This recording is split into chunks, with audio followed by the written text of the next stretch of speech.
La conjunción del socialismo anticatólico, del comunismo ateo materialista y de partidos políticos con sectas protestantes, sindicatos y asociaciones rojos, camuflados con títulos democráticos, asociaciones estudiantiles y obreras y grupos libertarios y de los derechos del hombre, demostraba que la oposición no combatía la enseñanza religiosa en defensa de derechos propios, sino por motivos sectarios, por prejuicios contra lo religioso o por posiciones ideológicas previamente ya tomadas. Desgraciadamente, a todos estos opositores naturales de la enseñanza religiosa se sumaron también algunos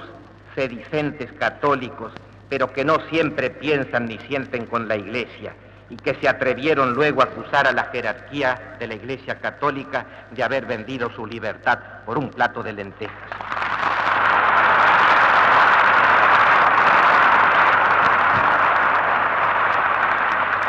Si he recordado tales circunstancias, señoras y señores, ha sido para reconocer públicamente que la sanción de la Ley de Enseñanza Religiosa por el Honorable Congreso de la Nación el 17 de abril de 1947 y su promulgación por el Poder Ejecutivo de la Nación el 29 de abril del mismo año fueron el resultado de convicciones firmes, del mantenimiento lógico y seguro de la orientación de la Revolución del 43, del cumplimiento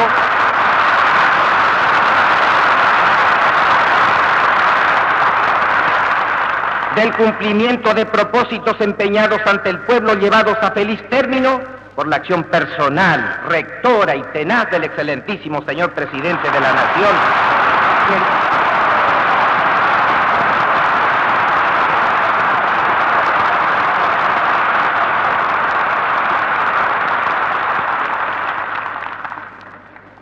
Permitidme, excelentísimo señor presidente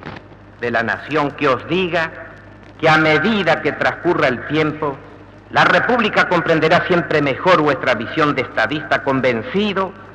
de que en los fundamentos de todas las reformas y conquistas sociales, el sostén y la base necesarios son la educación y la reforma de las conciencias, realizadas por medios de la enseñanza religiosa.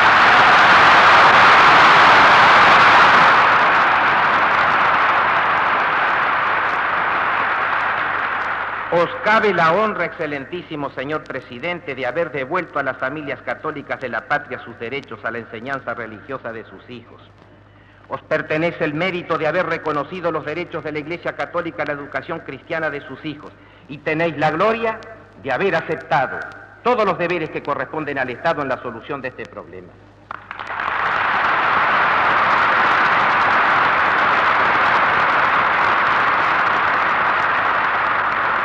Reconocerlo públicamente es un acto de justicia que cumplo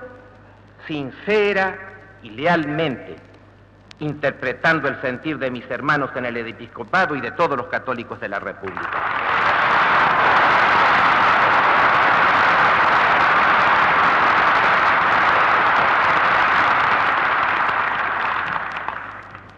Su Santidad Pío XI, que tan honda e inteligentemente planteó el problema de la educación cristiana de la juventud en su encíclica Divini Lius Magistri, dejó bien establecido que la educación es obra necesariamente social, no solitaria. Ahora bien, añadía, 3 son las sociedades necesarias, distintas pero armónicamente unidas por Dios, en el seno de las cuales nace el hombre. Las 2 sociedades de orden natural son la familia y la sociedad civil. La tercera, la Iglesia, de orden sobrenatural.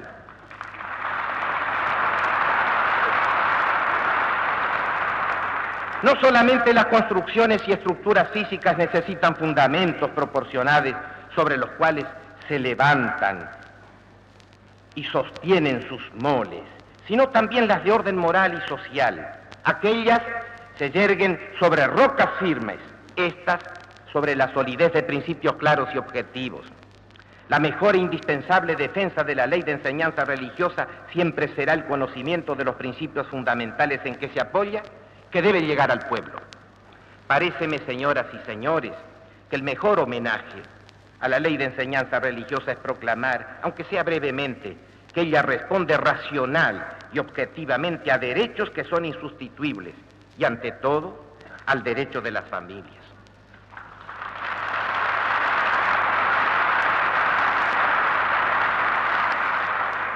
Santo Tomás de Aquino resume esta doctrina en dos frases estupendas por su concisión y claridad. El niño, dice, es naturalmente algo de los padres, es naturaliter alicit patris. Son los hijos, pues, pertenencia de sus padres que les dieron la vida, que tienen la obligación de continuar alimentándola, desarrollándola, hasta llevarla a la madurez física, moral y religiosa. A estas obligaciones naturales corresponden los derechos correlativos, que en el orden natural, por ser propios y nativos, y estar contenidos en el fin primario del matrimonio, que es la procreación y la educación de la prole, es exclusiva de los padres, que la pueden ejercer por sí mismos o por otros. Y ampliando su pensamiento, Santo Tomás afirma que el niño continetur su parentum cura, sicut quodam spirituali útero. ¿Qué quiere decir? Que el niño, mientras está bajo los cuidados de sus padres, está como contenido en un útero espiritual. Fue gestado en el silencio activo del seno materno, en el cual formaba como una sola unidad biológica alimentada por la sangre impulsada por el corazón materno. Nacido, prosigue viviendo mucho tiempo como en una segunda gestación espiritual, en que sigue siendo parte integrante de la unidad familiar. Nadie, pues, legítimamente puede imponer a los niños y a los jóvenes una educación determinada contra la voluntad de sus padres.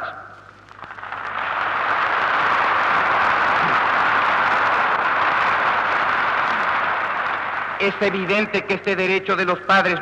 no es absoluto, ya que está subordinado a la ley natural y a la ley divina, y tratándose de padres católicos como en nuestro caso, también a los derechos del magisterio de la Iglesia. Esta, fundada por Jesús nuestro Señor como sociedad perfecta para encaminar a los hombres dentro del orden sobrenatural a sus destinos eternos, recibió de él la misión de enseñar a todos los hombres la doctrina revelada, dotada de magisterio infalible para conservar, transmitir y aplicar las verdades religiosas en todas las circunstancias de la vida humana. Tiene derecho para cumplir con su misión divina en nombre de Jesucristo nuestro Señor.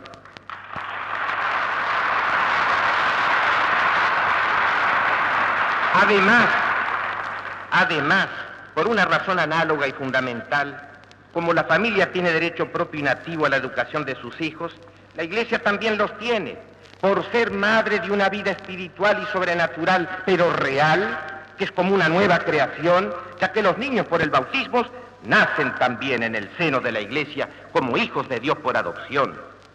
El conocimiento de esta nueva vida,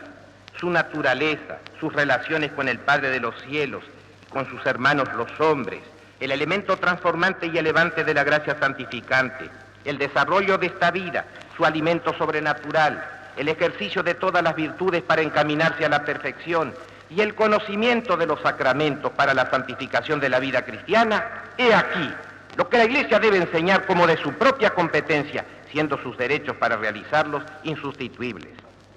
Padres católicos, pues, y la Iglesia católica se deben a la educación católica de sus propios hijos en el ejercicio de deberes y de derechos inalienables. De este primado, escribe su Santidad Pío XI, de la misión educativa de la Iglesia y de la familia, así como resultan grandísimas ventajas para toda la sociedad. Así también, ningún verdadero daño puede seguirse a los verdaderos y propios derechos del Estado respecto a la educación de los ciudadanos conforme al orden establecido por Dios. Estos derechos los ha comunicado a la sociedad civil el mismo autor de la naturaleza, ciertamente no a título de paternidad como a la Iglesia y a la familia, pero sí por la autoridad que le compete al Estado para promover el bien común temporal, que no es otro su fin propio. No se trata, pues, de negar los derechos del Estado, sino de reconocerlos en su justo y verdadero límite y en la órbita del bien común. El Estado no tiene derecho propio, nativo y directo en la educación religiosa de los niños y de los jóvenes, ya que esta función En el orden natural es esencialmente doméstica y de derecho exclusivo de los padres, y en el orden sobrenatural compete a la Iglesia por derecho divino. El Estado, cuya función es el bien común, que está también ordenado a suplir y completar la insuficiencia de las familias y a regular las relaciones externas humanas, tiene derecho verdadero y real, pero supletorio, delegado y devolutivo, como por encargo y libre consentimiento de los padres, o por la imposibilidad física o moral de los mismos, permaneciendo sin embargo íntegros los derechos de la Iglesia. Compréndese bien así, señoras y señores,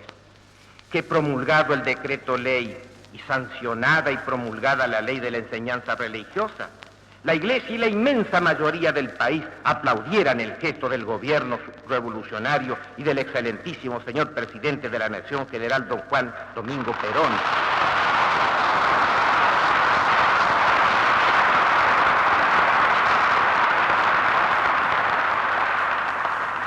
Porque vieron en él un esfuerzo para sanear moralmente el país, formando su juventud y su niñez en la tradicional fe católica de sus hogares y de su patria. La verdad es que la enseñanza religiosa respondió a las aspiraciones más profundas de las familias y del pueblo argentino, como lo comprueban en las últimas estadísticas, desde las primeras, la inscripción en los colegios secundarios, sin excluirlas de las escuelas anexas a las facultades de las universidades. Finalmente, séame lícito, señoras y señores, antes de terminar, señalar a vuestra consideración la importancia de la enseñanza religiosa que el mismo superior gobierno de la nación le asigna en relación con los objetivos fundamentales de la educación y los propósitos de carácter social.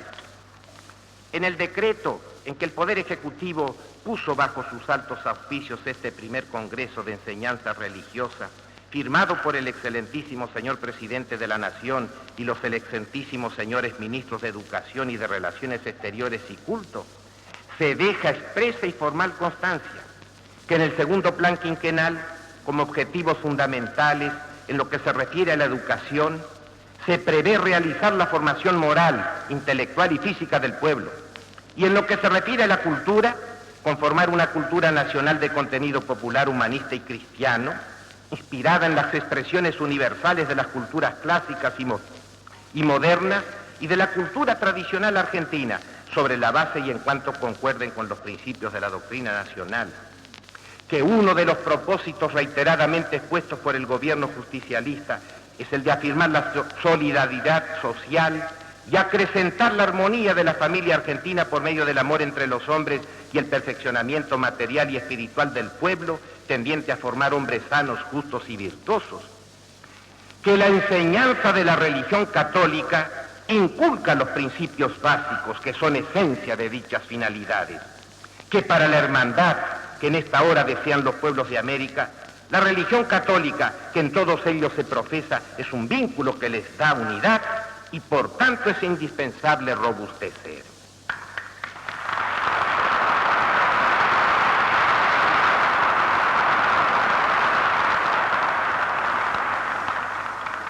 Exacto y certero punto de vista y exacta expresión del mismo con conceptos y términos inequívocos.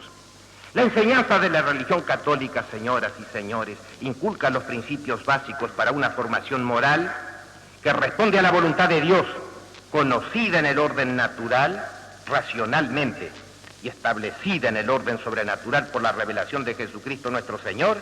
y expresada en el Decálogo, estimulada e impulsada por el amor de caridad a Dios y al prójimo, fortalecida en la unión con Dios por la gracia como fruto de la oración y de la recepción de los sacramentos, regulada por frenos interiores que hacen al hombre frente a Dios, frente a sus semejantes, dueño y señor de sí mismo. El concepto y término de enseñanza de la religión católica disipa y destruye el equívoco nefasto que ha causado tantos estragos en la desorientación de las inteligencias de nuestras juventudes. ¿Cuántas veces hemos oído decir enseñanza de la moral católica? Sí, pero del dogma no. Como si se dijera, Enseñanza de la moral católica, sí, pero de los principios en que ella se asienta y fundamenta, no. La religión católica es revelación de una doctrina para ser vivida y practicada en el cumplimiento de los mandamientos y de los consejos evangélicos. Esta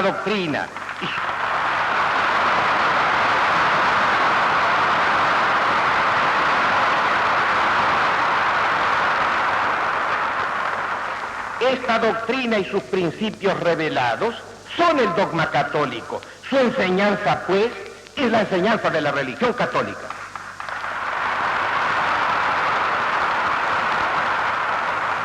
La religión católica es el vínculo de unidad más profundo para unir en hermandad estrecha a los pueblos de América que en esta hora la desean y la buscan. ¿Y acaso estaría de más, permitidme, señoras y señores, acaso estaría de más decirlo? La necesitan ante la invasión tremenda del comunismo, antítesis completa de la religión católica, cuyos principios son el fundamento de nuestra civilización. Frente a una doctrina de negación absoluta de todos los valores espirituales y de todos los derechos naturales y racionales de la persona humana, de la familia, de la sociedad civil, frente a una mística exaltada que ha sustituido a Dios como fuente objetiva del derecho y de la justicia con el amor vago a la humanidad, que es un concepto abstracto y que tiende a la destrucción de la civilización actual para levantar sobre sus ruinas otra sin Dios, bajo el gobierno despótico del hombre como fuente subjetiva del derecho y de la justicia. ¿Qué podemos oponer para su contención? La respuesta en nuestra patria está ya dada, loado sea Dios. Al error y al desorden social hay que oponer